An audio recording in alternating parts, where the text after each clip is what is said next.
दोस्तों सुजलॉन एनर्जी की बात करें तो यहाँ पे कुछ बड़ी अपडेट निकल के आ रही है। नई रिपोर्ट कह रही है कि बाजार से भले ही एफआईआई पैसे निकाल रहे हैं लेकिन उनका इन्वेस्टमेंट सुजलॉन की तरफ लगातार बढ़ रहा है। और इसके पीछे वजह भी है, सुजलॉन एनर्जी अपने सेक्टर की लीडर कंपनी है और ऑलरेडी हमने कल के डिस्कस किया है कि एक नया ब्रांड बन के तैयार हो गया इंडिया के अंदर और बहुत तेज़ी से ग्रो करी है कंपनी। कंपनी का बिजनेस अब धीरे धीरे करके पूरी तरह से रिन्यूएबल सेक्टर की कंपनी बनती हुई दिखाई दे रही है। 2.0 जो सुजलॉन का है वो इसको काफ़ी ऊंचाई पे लेके जा सकता है।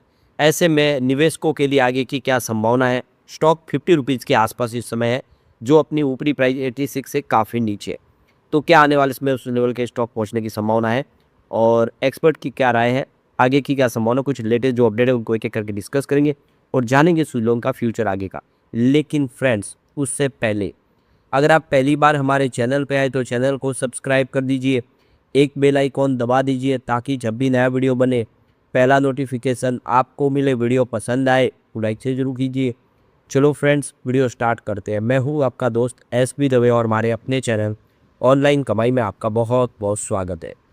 सबसे पहले सुजलॉन एनर्जी लिमिटेड के कारोबार की बात करें तो 52.54 पर आप देखें क्लोजिंग देखने को मिली आज 0.13% की तेज़ी के साथ। तो शुरुआत बिल्कुल फ्लैट हुई 52.47 पर जो क्लोजिंग थी कल की देख सकते हो। इंट्राडे में 53.49 का हाई बना, लो बना वो 52.31 का। इसका मतलब ये है कि दोनों तरफ का माहौल बना, कुछ गिरावट हुई, कुछ तेज़ी हल्की बनी, फिर पॉजिटिव क्लोजिंग देखने को मिली। बाजार में कमजोरी थी, इसका असर देखने को मिला, लेकिन आगे आने वाले समय सुजलॉन में तेज़ी की संभावना बनती हुई दिखाई दे सकती। तो अब जो लेटेस्ट अपडेट निकल के आ रही है कि एफआईआई की बाजार में बिकवाली जा रही है। पिछले कई महीनों से एफआई बाजार से पैसे निकाल रहे हैं और इसके पीछे वजह कि इंडियन रुपीज़ कमज़ोर हो रहा है और देख सकते हो कि क्रूड ऑयल की प्राइस बढ़ने से महंगाई बढ़ने का भी खतरा है।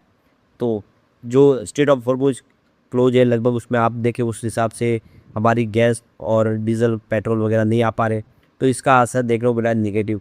और जब से देखें ग्लोबल रीजन सारे फेवर में नहीं है, इंडिया के बाज़ार से पैसा निकलने लगा। पहले बाज़ार अच्छा खासा रिकवर भी हुआ था, एफआई ने फिर प्रॉफिट बुकिंग शुरू की तो वो लगातार जारी है। उसके बावजूद भी सुजलॉन एनर्जी में एफआई ने पैसा नहीं निकाला बल्कि उन्होंने अपनी होल्डिंग को और बढ़ा दिया है। तो एक तरफ बाजार से एफआई पैसा निकाले लेकिन सुजलॉन में उनका निवेश बढ़ रहा है। तो एक समय ऐसा था कि सुजलॉन का जो नाम था वो देखे एक कमज़ोर खिलाड़ी के रूप में था, बहुत भारी कर्ज था कंपनी पे और देख सकते हो कि ये खिलाड़ी जो था वो लगातार लोगों को लॉस करा रहा था। 2008 से देखें तो 2020-21 से कोविड काल तक ऐसी भारी गिरावट हुई, लोगों को सारा का सारा ये आप देखें कि नुकसान झेलना पड़ा, बहुत ज़बरदस्त लॉस हुआ। लेकिन अब आप देखिए ये पूरा सिनेरियो बदल चुका है। तो मुश्किल दौर से कंपनी बाहर निकल चुकी है और तस्वीर पूरी तरह से बदल चुकी है। अब एफआईआई और म्यूचुअल फंड लगातार भरोसा करें सुजलॉन पे और अपनी हिस्सेदारी लगातार बढ़ा रहे। और इसके पीछे वजह यह है कि सबसे बड़ी ताकतवर विंड टर्बाइन का इनको पहला ऑर्डर भी मिल चुका है जो सुजलॉन ने अभी बनाई है 5 मेगावाट की। तो कंपनी का बिजनेस लगातार बढ़ रहा है, बड़े बड़े कॉर्पोरेट हाउस इनके क्लाइंट हैं, जिसकी वजह से कंपनी के बिजनेस में और ग्रोथ देखने को मिल रही है। तो यहाँ पे देखिए सुजलॉन के पास ज़बरदस्त ऑर्डर बुक है और कर्ज का कोई बोझ भी नहीं है, सारा कर्ज इन्होंने चुका है। तो सवाल ये निकल के आ रहा है कि ये जो निवेशकों का भरोसा लौटा है सुजलॉन पर, उसके पीछे की वजह क्या है? कंपनी के शेयर होल्डिंग, नए ऑर्डर और कारोबार की पूरी जो भी डिटेल हम आगे समझेंगे। लेकिन रिटेल इन्वेस्टर तो अभी भी बहुत डरे हुए, उनको तो लगता है कि सुजलॉन में कुछ भी फ़ायदा नहीं होने वाला, जबकि बड़े फंड हाउस इस मौके का फ़ायदा उठा रहे। तो यहाँ पे देखिए सुजलॉन एनर्जी के अंदर एफआई का भरोसा लगातार बना हुआ है। जून 2026 में देखिए एफआई और म्यूचुअल फंड दोनों ने अपनी हिस्सेदारी बढ़ा दी है। तो आप देखिए ये ऐसे समय में हो रहा है जब विदेशी निवेशक इस तिमाही में भारतीय बाजार से करीब 1.43 लाख करोड़ रुपये निकाल चुके हैं। यानी इतनी भारी रकम निकालने के बावजूद भी उन्होंने सुजलॉन में अपना इन्वेस्टमेंट बढ़ा दिया है, यानी पैसा दूसरे शेयरों से निकाल के सुजलॉन की तरफ लगा रहे। ये खबर जो है सुजलॉन के लिए बहुत अच्छी मानी जा रही है। तो जून 2026 की बात, एफआई की जो हिस्सेदारी है वो 23.85% थी, वो बढ़ के 24.5% हो चुकी है। तो एफआईआई ने अच्छी खासी निवेश बढ़ा दी है। हालांकि इसमें कुछ थोड़ा बदलाव ये हुआ है कि एफआई की संख्या घटी है। पहले 770 एफआई थे, वो घट के 765 के आसपास है। कुछ एफआई ने यहाँ से एग्जिट लिया है, लेकिन निवेश बढ़ना इस बात का सबूत है कि जो एफआई यहाँ पे लगे उन्होंने पैसा लगाया, उन्होंने अपने इन्वेस्टमेंट को बढ़ा दिया। तो जो बड़े निवेशक है वो अपनी हिस्सेदारी लगातार बढ़ा रहे। एफआई भारत के विंड एनर्जी सेक्टर के लंबे समय के लिए विकास पर भरोसा कर रहे हैं। यानी ये ऐसा सेक्टर है जिसमें सरकार का सपोर्ट मिल रहा है और इसीलिए आने वाले समय इस सेक्टर में तेजी आएगी, ऐसा एफआई को लगता है। तो भारत ने साल 2030 तक 500 गीगावाट का रिन्यूएबल का टारगेट रखा हुआ। ऐसे में आने वाले दिनों में सोलर और विंड एनर्जी की जो मांग है वो ऐसी ही बनी रहेगी और इसका फायदा स्वीडन को डेफिनेटली होगा। अब ये एफआई की होल्डिंग अगर आप देखें तो आपको समझ में आएगा कि 2024 से कितनी तेजी से उनकी होल्डिंग बढ़ी है। जून 2024 में एफआई की होल्डिंग 21.5% थी। सितंबर 2024 में ये बढ़ के 23.7% पर आ गई। दिसंबर 2024 में होल्डिंग फिर घटी और 22.9% पर आ गई। पर मार्च 2025 में ये होल्डिंग बढ़ा के फिर 23% कर ली। जून 2025 में ये अनचेंज थी और सितंबर में होल्डिंग फिर घटी और 22.7% पर आ गई। उसके बाद दिसंबर 2025 में फिर से होल्डिंग बढ़ के 23.7% पर पहुंच गई और मार्च 26 में ये 23.9% पर पहुंच गई और जून 2026 में ये 24.2% हुई। यानी अगर आप देखें तो सितंबर के बाद लगातार 3 क्वार्टर से एफआई की होल्डिंग बढ़ गई है और पिछले 2-3 सालों की बात करें तो एफआई की होल्डिंग इस समय हाईएस्ट लेवल पे, जबकि बाजार में पैसा निकाल रहे हैं, लेकिन एफआई को इस स्टॉक पे पूरा भरोसा है। बात एफआई की नहीं है, म्यूचुअल फंड का भरोसा भी लगातार बढ़ रहा है। उन्होंने अपने इन्वेस्टमेंट को बढ़ा दिया है। तो जून तिमाही में देख सकते हो कि सुजलॉन की जो हिस्सेदारी वो अब देख सकते हो कि 4.87% से बढ़कर 6.47% हो गई है। यानी म्यूचुअल फंड ने भी ज़बरदस्त निवेश बढ़ा दिया। तो म्यूचुअल फंड स्कीम की संख्या भी बढ़ गई है।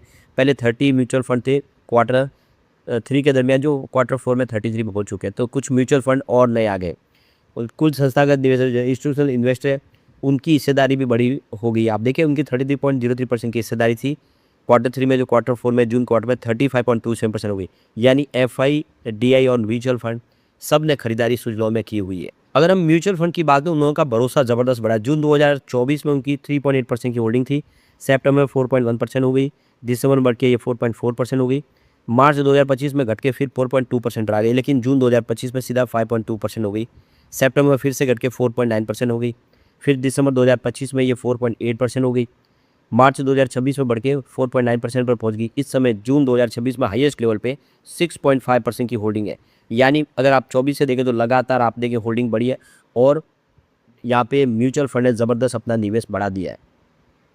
यहाँ पे देखिए प्रमोटर की होल्डिंग हल्की सी कम हुई है, 11.73% होल्डिंग थी जो घट के 11.71% पर आ गई है। हालांकि ये गिरावट बहुत मामूली है, इतनी नहीं है क्योंकि उन्होंने इस पैसे का इस्तेमाल बिजनेस को बढ़ाने में किया है। पूरे शेयर होल्डिंग पैटर्न की बात है तो 53% की हिस्सेदारी है वो रिटेल इन्वेस्टर के पास है, यानी पब्लिक के पास है। इसके बाद विदेशी निवेशकों की हिस्सेदारी 24.2% है। फिर प्रमोटर के पास 11.7% की हिस्सेदारी है, म्यूचुअल फंड के पास 6.5% की हिस्सेदारी, बाकी हिस्सेदारी 4.6% की बाकी निवेशकों के पास है। तो कुल मिला के देख सकते हो कि आने वाला जो ये शेयर होल्डिंग पैटर्न का इशारा है कि सुजलॉन धमाका करने को तैयार है।